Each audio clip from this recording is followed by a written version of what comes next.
हरियाणा के अंदर कांग्रेस की सरकार को रोकने के लिए सेंटर से अपने प्यादे भेजे गए हैं। तो रावण को जेजेपी पार्टी के साथ गठबंधन करा दिया, अभय चौटाला के साथ मायावती का करा दिया कि दलित वर्ग का जो वोट है वो इनके साथ चला जाए और कांग्रेस के साथ वोट ना जाए। लेकिन आज दलित वर्ग भी इतना समझदार और सावधान है कि जो भी भारतीय जनता पार्टी को हराएगा वो उसको वोट देंगे। जनता दुखी है, पब्लिक दुखी है। यो मायावती कर इसका चंद्रशेखर का चुनाव को ना, और अब ये चौटाला कहियो खानदान तो छाट दिया पब्लिक ने कि ये ना कभी किसी कमेरे और किसान के हुए ना हो। भाजपा पूरे देश में नहीं रहेगी। पहले चरण का चुनाव जो हरियाणा में है वहाँ से जाएगी, फिर जम्मू कश्मीर से जाएगी, फिर महाराष्ट्र से जाएगी, क्योंकि किसानों ने और जनता ने मन बना लिया है, मजदूरों ने, कमेरे वर्ग ने मन बना लिया है कि ये जो सरकार है। नमस्कार, आप देख रहे हैं द जनता लाइव। मैं हूं आपके साथ सृष्टि। इस वक्त मैं प्रेस क्लब में मौजूद हूं और हमारे साथ मौजूद है ओम प्रकाश धनखड़। बहुत बहुत स्वागत है आपका। आपके चैनल में जो आपने टाइम दिया जी, तो स्वागत आपका, आपके दर्शकों का भी बहुत बहुत शुक्रिया। आगामी एक महीने में सर हरियाणा में विधानसभा चुनाव होने वाला है, आप उसको किस दृष्टि से देखते हैं? क्या लगता है, क्या माहौल है हरियाणा में? एक तरफा है, जी, नेक्स्ट सीएम दीपेंद्र, भूपेंद्र भी नहीं, अच्छा, दीपेंद्र। जी। और इन और लोगों का यानी अब जो ओवरऑल जो ना इंडिया की जो पॉलिसी बनाई जा रही है, उनको जितने खप्पड़ थे ना पुराने जी, मारे वर्गे, उनको एक तरफ करके उनके बच्चों को दी जा रही है, अच्छा, ताकि आगे कोई किसी को दूसरे को जो है ये ना मानने कि भाई नहीं मैं इसको क्यों मानूंगा, मैं सीनियर हूँ। तो सीनियरिटी ख़त्म करके उनके बच्चों को देके हर स्टेट में, और इसी तरह से बाकायदा जो है ना मुख्यमंत्री छाट दिए गए हैं, छटने लग रहे हैं। ये तो लग रहा है कि हरियाणा में चुनाव काफ़ी इंटरेस्टिंग होता जा रहा है। इधर मायावती जो है अभय चौटाला के साथ कोलैब कर रही हैं, और इधर हमारे जो चंद्रशेखर जी है उनका दुष्यंत चौटाला के साथ कोलैबोरेशन हुआ है। इस बारे में आप क्या करेंगे? इन लोगों का जो गठबंधन हुआ है वो हरियाणा चुनाव में कितना इफेक्ट छोड़ेगा सर? एक्चुअली क्या है कि जनता दुखी है, पब्लिक दुखी है।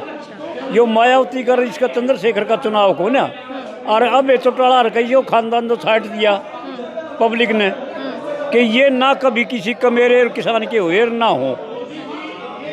तो ये अपनी जमानत जब्त है इनकी, तो चाहे कितने खड़े हो लियो, इनका कोई ये खुद की सीट भी नहीं निकल रही इनसे। हरियाणा चुनाव में सर किसानों की क्या स्थिति है? उनकी नाराज़गी अभी जो सरकार है, क्योंकि अभी नायब सिंह सैनी ने बोला था कि एनएसपी की बात की थी। नहीं, इन्होंने देना कुछ नहीं है। इस सरकार ने तो झूठे आश्वासन देने हैं, इन्होंने नहीं देना कुछ भी। और किसानों का तो ये है कि इस बार टोटली इनका तो एक ही रुख है कि भाई इनको खदेड़ दो, आगे देखो। हरियाणा में सर किसानों के मुद्दे का क्या है? क्या सरकार किसानों के मुद्दे को लेकर जो बात करती है उसको इम्प्लीमेंट कर रही है, लागू कर रही है जो अभी सरकार है? नहीं, एक्चुअली किसान तो इन्होंने छोड़ने नहीं है, ये तो मजदूर चाहिए इन्हें, किसान तो इनको चाहिए नहीं। ज़मीन भी छीननी है, पशु भी छीनने हैं, मतलब हर चीज़ इन्होंने, पैसा भी छीनना है, मकान भी छीनने हैं, अपने ऊपर डिपेंड करेंगे। इन्होंने नहीं देना किसी को भी कुछ भी। सर आप कुछ बोलेंगे? क्या लगता है आपको हरियाणा में अभी क्या माहौल है चुनावी? हरियाणा में बिल्कुल पब्लिक बदलाव के मूड में है, 200% बदलाव होगा, और बिल्कुल पूरे धड़ल्ले के साथ खुलेआम लोग कह रहे हैं। जो अभी आपने 2 मिनट पहले बोला, डॉक्टर साहब से पूछा कि एमएसपी की बात कर रहा है नायब सैनी, जो हरियाणा का सीएम है, ताज़ा 10 साल से आपकी सरकार है, सेंटर में भी आपकी सरकार थी 10 साल से, हरियाणा में भी आपकी सरकार थी 10 साल से, तब आपने एमएसपी याद नहीं आया। 13 महीने आपने किसान 752 किसानों की शहादत आप ले गए, सेंटर में भी आपकी सरकार, हरियाणा में भी आपकी सरकार, तब आपको एमएसपी याद नहीं आया। किसान एमएसपी चाहता है, उसका दूसरा भी मकसद है। उसका क्या मकसद है? ये जो किसान आंदोलन हुआ, ये अकेला किसान के लिए नहीं था, ये रोटी की लड़ाई थी। रोटी आप भी खाते हैं, रोटी मैं भी खाता हूँ। कुछ कॉरपोरेट सरकार की सहायता से रोटी को अपनी तिजोरी में बंद करना चाहते हैं, और किसान क्या चाहता है कि मेरा गेहूँ अगर 22 रुपये बिके तो आम आदमी को आटा भी 25 रुपये 27 रुपये से ज़्यादा ना मिले। लेकिन ये कॉरपोरेट घराने, आप किसी भी मॉल में जाके देखिए, मेरे पास फ़ोटो भी है, बाजरे का पैकेट 1 किलो का, मेरा किसान का बाजरा बिक रहा है 2300 नहीं 1800 1700, और वहाँ पे 45 रुपये किलो का पैकेट मिल रहा है बाजरे का। तो वो किसकी जेब काटी जा रही है? आपने देखा इलेक्टोरल बॉन्ड का कितना बड़ा मुद्दा था, वो पिछली जेब से, आपकी हमारी जेब से निकाला जा रहा था। वो कॉरपोरेट ने चंदा नहीं दिया, वो चुनावी चंदा कॉरपोरेट का नहीं है। आप देखिए एक मोटर बाइक 45-50 हज़ार की होती थी, कंपनी ने चुनावी चंदा दिया इलेक्टोरल बॉन्ड के जरिए, और सरकार ने कंपनी को छूट दे दी, बड़ा छुरा लेके आप कैसे भी काटिए। वही मोटरसाइकिल जो हमें 45-50 हज़ार रुपये की मिलती थी, वो आपको 95 की 98 की मिल रही है। आपने देखा एक स्कूटी है, वो 35-40 की मिलती थी, आज वो 90-92 की मिल रही है। तो ये किसकी जेब से निकाला गया चुनावी चंदा? आम पब्लिक की जेब से। रोटी को तिजोरी में बंद किया जा रहा है, आम पब्लिक की जेब से एक एक पैसा निकाला जा रहा है। अभी जो बताया जा रहा है, कितने सारे स्कूल बंद कर दिए, शिक्षा का सारा बाजारीकरण कर दिया। आपकी जेब में पैसा है तो आपका बच्चा पढ़ेगा, नहीं तो सरकारी स्कूल बंद होते जा रहे हैं, क्वालिटी बिल्कुल डाउन। जो आपने याद होगा पिछले दिनों फर्स्ट टर्म में शायद सरकार ने किया था कि 8वीं 10वीं क्लास तक कोई भी बच्चा फेल नहीं किया जाएगा। वो क्या था? वो शिक्षा का भट्ठा बैठाया जा रहा था, ताकि अगर आप शिक्षित होगे तो आप सवाल करोगे, आपको अनपढ़ रखा जाएगा तो आप खाली जयकारे लगाओ। अनपढ़ लोग सवाल नहीं कर सकते हैं सर? नहीं कर सकते हैं, लेकिन अनपढ़ की बात पे और आपको शिक्षा का जो ज्ञान मिलेगा, हमारे पूर्व सारे अनपढ़ ही थे, सब कुछ उन्होंने कितना साइंटिफिक किया है। हमारी पूरी दिनचर्या जो बुजुर्गों की थी, अनपढ़ होते हुए भी कितनी वैज्ञानिक थी वो। तो मेन बात है कि अगर आप शिक्षा आपको मिलेगी तो आप और भी सवाल, अपने हकों की जानकारी मिलेगी। आप बाहर कहीं जाओगे तो आपका बोलने का लहजा, तहजीब सारी शिक्षा से ही तो आता है। सर मैं आपसे ये जानना चाहती हूँ कि अभी हमारे देश की एक खिलाड़ी बेटी है जिसका नाम विनेश फोगाट है, वो कांग्रेस ज्वाइन कर ली, इस बारे में आपका क्या करना है? उनका इस हरियाणा इफेक्ट पे कितना, इस घटने का हरियाणा का जो विधानसभा चुनाव है उस पर कितना इफेक्ट पड़ने वाला है? देखो, जो उसने चुनाव लड़ना चाहिए हमने यही सलाह दी है जी। और चुनाव लड़के वो जीतना तो उसने है, चाहे इसको तो इंडिया में किसी कॉर्नर से खड़ा कर दो, वो तो संसार की आइकॉन है वो बच्ची तो, और वो हर हालत में उसने जीतना ही जीतना है। और हरियाणा में इस बार स्पोर्ट्स मिनिस्टर भी उसी ने बनना है, और स्पोर्ट्स मिनिस्टर बनने के बाद इन बच्चों का जो हेल्थ का, खेल का, जितनी भावना, जो चीज़ वो समझ सकती है, जो वो भला कर सकती है, वो और दूसरे आदमी के बस की बात नहीं है।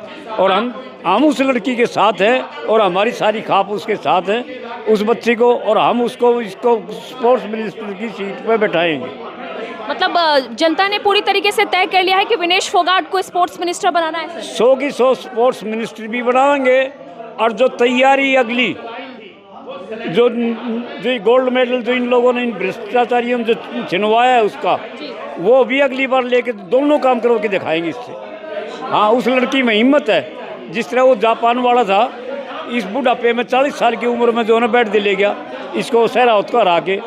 हमारे सरदार प्रतिपाल सिंह होते थे इंडियन हॉकी टीम के कैप्टन, जो king of the short corner थे, जो ओलंपियन में 60 में 64 में जो खेले, उन्होंने उस उम्र में जाके और मेडल वगैरह लिए हैं। तो विनेश के लिए कोई नहीं, ये तो इतनी हार्ड सख्त लड़की है कि ये अगला इस गोल्ड मेडल इंडिया को हर हालत में वो भी दिलाओगी, स्पोर्ट्स वाला भी लेगी, दोनों काम करवाऊंगी। हरियाणा चुनाव के बारे में सर आपसे मैं ये जानना चाहूँगी कि जिस तरीके से मायावती का अभय चौटाला जी के साथ गठबंधन हुआ, दुष्यंत चौटाला जी का चंद्रशेखर जी के साथ हुआ, तो क्या वोट बैंक बटेंगे इसके अनुसार? ये होने से वोट बैंक बटेगा? हरियाणा देखो एक ही लाइन पे है कि किसी तरह भी भूपेंद्र हुड्डा के लड़के दीपेंद्र हुड्डा को ही सीएम बना जाए, क्योंकि उसकी एक बहुत बड़ी पहचान हो चुकी है। कितने भी गठबंधन हो, उसका कोई मीनिंग हरियाणा में नहीं है। मतलब आपका ये कहना है कि हरियाणा की जो जनता है पूरी की पूरी तरीके से एक तरफा हो चुकी है? बिल्कुल हो चुकी है। मतलब डिसीजंस आप लोगों ने वो इलेक्शंस के पहले ही डिक्लेयर कर दिया? हाँ, क्योंकि वो पब्लिक को देख के, मैं तो देखो आर्मी से हूँ, I have been the black cat commando in 52 special action group, और मेरे को क्या दिया मोदी ने, खट्टर ने, विदेश के चीफ जज ने मुझे अप्रिशिएट किया, भारत के थल सेनाध्यक्ष ने सीओएस कमेंडेशन दे के मुझे सम्मानित किया, लेकिन इन दोनों ने मुझे देशद्रोह का केस दिया। मुझ पर 14 धाराएं चल रही हैं। अच्छा। हाँ, इसलिए पहचान नहीं कि मैं कौन हूँ, ये पूरा हरियाणा जानता है। और उसके बावजूद मैं खट्टर का धन्यवाद करने गया था, खट्टर ने भी ये कह दिया, और उसके ओएसडी ने, उसके चीफ सेक्रेटरी ने, कि ऐसा धन्यवाद हमने आज तक नहीं सुना था जो मैं करके आया। क्योंकि उसने पूछा कि आप क्यों आए, मैं कहा मैं खट्टर साहब इसलिए आया कि आप बहुत अच्छे काम करें, आपका धन्यवाद करूं। बोला कैसे? मैं कहा मैं जब विदेश में भेजा सरकार ने सिलेक्ट करके, तो वहाँ से पैसा कमा के नहीं लाया, भारत का नाम कमा के आया, क्योंकि वहाँ के चीफ जज ने मुझे सम्मानित करके भेजा। और जब मैं भारत में आया तो लाल किले से 15 अगस्त 1987 को COS कमेंडेशन लगा के मुझे सम्मानित किया, तो आपने उन दोनों से बड़ा मेडल दिया, तो मेरा फर्ज नहीं बनता आपका धन्यवाद करूं। बोला कौन सा? मैं कहा देशद्रोह का। खट्टर की फूंक निकल गई, मैं वो कमांडो हूँ। सर क्या लगता है आपको, हरियाणा में अभी जो विधानसभा चुनाव होने वाला है उसमें लोगों का क्या मन है कि भाजपा की सरकार रहेगी या फिर भाजपा की सरकार इस बार विधानसभा चुनाव में नफा सफा होने वाली है? लोगों ने मन बना लिया है, जनता ने मन बना लिया है। जनता अपने घरों से निकल चुकी है और अपनी आत्मा में मन बना लिया है कि इस सरकार ने नस्ल और फसल को बर्बाद किया है। इसलिए हरियाणा के अंदर जो लोग देख रहे हैं वहाँ तो कांग्रेस की सरकार बनने जा रही है, क्योंकि कांग्रेस की सरकार में लोग बाग अपना फ्यूचर देख रहे हैं। और अभी जिस तरीके से मायावती का जो गठबंधन हुआ है पार्टी के साथ, अभय चौटाला के साथ, और चंद्रशेखर का हुआ है दुष्यंत चौटाला के साथ, उसका इस विधानसभा चुनाव पे कितना असर पड़ेगा सर?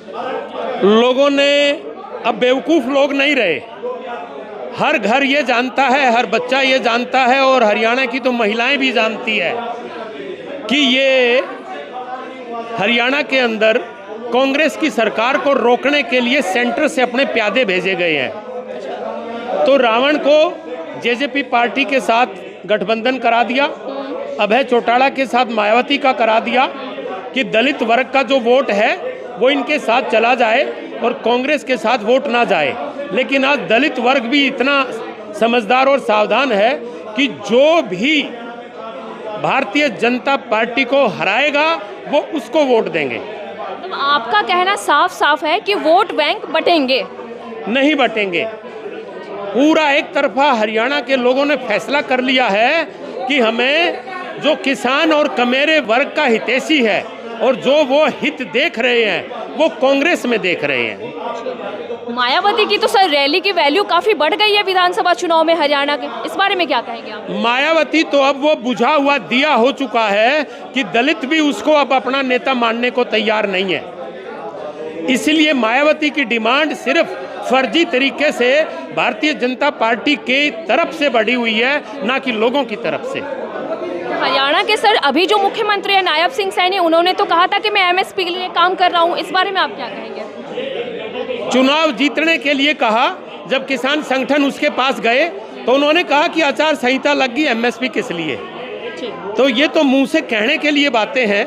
अगर MSP इन्होंने देना था तो जिस टाइम में सैनी ने अपनी शपथ ली थी उसी दिन डिक्लेयर करता और MSP डिक्लेयर करके देता किसानों को।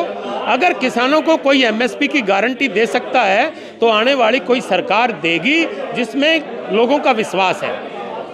MSP में कई रेशियो भी होते हैं सर, उन्होंने किसी रेशियो का भी जिक्र नहीं किया था कि वो किस रेशियो में MSP देने वाले हैं? देखो, किसान चाहते हैं कि हमें मिनिमम सपोर्टिंग प्राइस चाहिए, मिनिमम।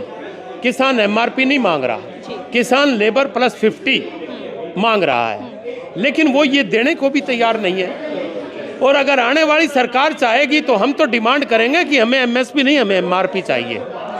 जब किसान के प्रोडक्ट को लेकर पूरी कंपनियों को MRP घोषित करने का अधिकार है तो किसान अपने रॉ मटेरियल का MRP क्यों नहीं लेता? तब आपका असर ये कहना है कि हरियाणा में जो विधानसभा चुनाव होने वाला है उसमें कहीं उथल पुथल जैसी संभावना नहीं दिख रही है, मामला बिल्कुल क्लियर नजर आ रहा है? बिल्कुल क्लियर है। इस बार भाजपा नहीं रहेगी? भाजपा पूरे देश में नहीं रहेगी। पहले चरण का चुनाव जो हरियाणा में है वहां से जाएगी, फिर जम्मू कश्मीर से जाएगी, फिर महाराष्ट्र से जाएगी, क्योंकि किसानों ने और जनता ने मन बना लिया है। मजदूरों ने, कमेरे वर्ग ने मन बना लिया है कि ये जो सरकार है ये गरीब हितैषी नहीं है, ये कॉरपोरेट की सरकार है। और जब पब्लिक की आवाज़ नकारे खुदा, तो खुदा की ये आवाज़ है पब्लिक के द्वारा कि इनको सत्ता से बाहर करो। मतलब आपको लगता है कि उत्तर प्रदेश में अभी जो हाल हुआ था बिल्कुल वही हरियाणा में होने वाला है या फिर उससे भी बदतर होने वाला है?